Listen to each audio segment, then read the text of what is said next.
We obtained an internal memo.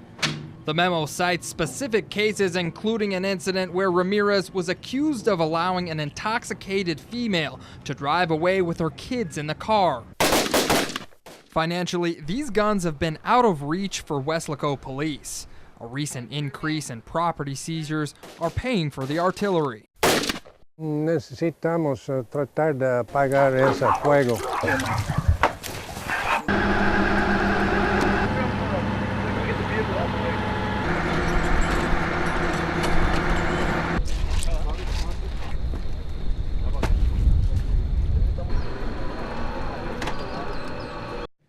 ידבר אדוני אל משה לאמור, דבר אל אהרון ואל בניו לאמור.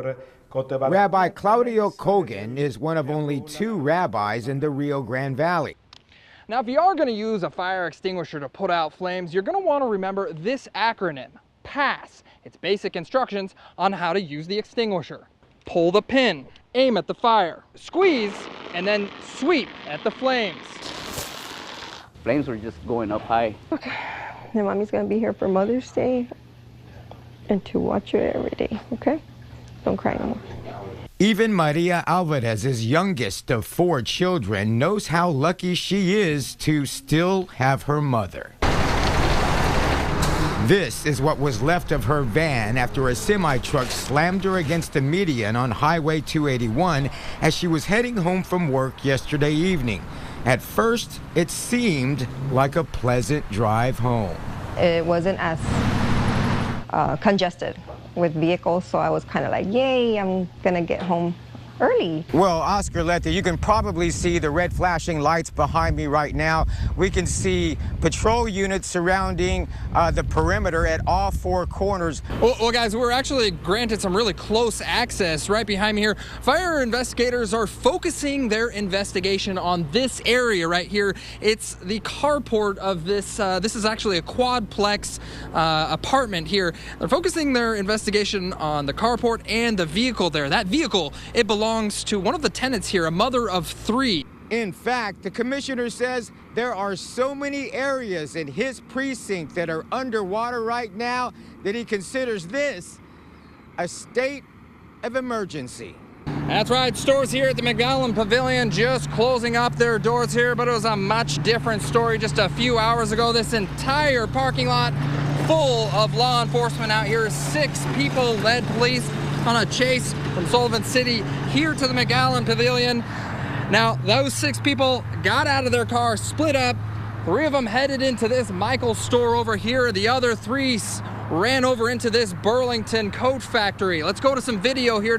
As we're leaving, I guess my husband dropped his wallet on the floor.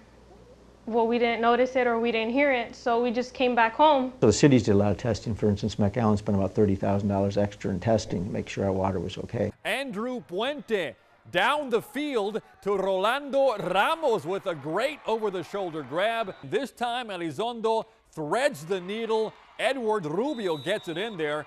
J.J. Gonzalez on the carry and unleash the little flash. Port Isabel defeats Hidalgo 38-17. The Tarpons 3-0. This is insane. This well-kept property in Palmview is Carrie Johnson's pride and joy. A coop full of chickens and a garden full of veggies help Johnson feed her family on a budget. All this back here, it's nothing but a jungle. The lot behind hers is a haven for raccoons, possums, and snakes. They're eating my chickens. See, they're taking and they're grabbing a hold of them and ripping them. And they're not just getting a whole bird, they're just maiming them. So they end up dying anyway. And these are my egg layers. I count on these eggs. Johnson says the property has been problematic for a while. I've been trying for over 2 years to have them come out and clean this all up. We reached out to the city. Fire Marshal and Code Enforcement Officer Roberto Ochoa says they've tried for 2 years to get the property owners to clean up. A foreclosure sign is proof the former owners are not going to do it. The city says they're planning a cleanup, but it will take a while. We suited up to see why. The grass on this property is almost as tall as I am, and the weeds have grown into trees. The city says that's why this isn't a normal cleanup job. It's going to take a whole lot of manpower and more than just one tractor. Hidden behind the brush is a house Johnson says is used as a hiding spot for people. See where they got it all foiled down? They're coming up and getting water. It's time to clear it out so I can see who's out there. Because I say hello, I say hola, and they just ignore me and keep walking. She hopes cleanup day comes sooner than later for her own safety. Hey, good boy. And her beloved chickens. When it rains, Central Battery, can I help you? business pours into Complete Electrical's workshop. The next day I wanted to turn the car on and it wouldn't start. Ashley Luna thought she made it through this weekend's storms unharmed. I think it's this part that's supposed to turn. It's a dead starter, another water damage victim. Instead, she and dozens of other drivers in the valley were hit with unexpected repair bills. Computer burned out, starter burned out, alternator burned out. She's got about $1,400 worth of damage. Water is a modern car's worst enemy. Mechanic Daniel Guerra says many drivers overestimate what their cars can drive through. And you see the water at least halfway through your bumper already, that's already too late. Now, if your car does make it through deep water, that doesn't mean you're in the clear. Underneath the whole harness, you have a puddle of water. Now, even days after your vehicle is exposed to water, your electrical components are still vulnerable. This is a car computer here, and if condensation or water gets beyond the plugs here, it will totally fry the computer, making your car useless. Now, there is a way you can prevent this from happening. It's real simple. Turn on your car's heater and let it dry out.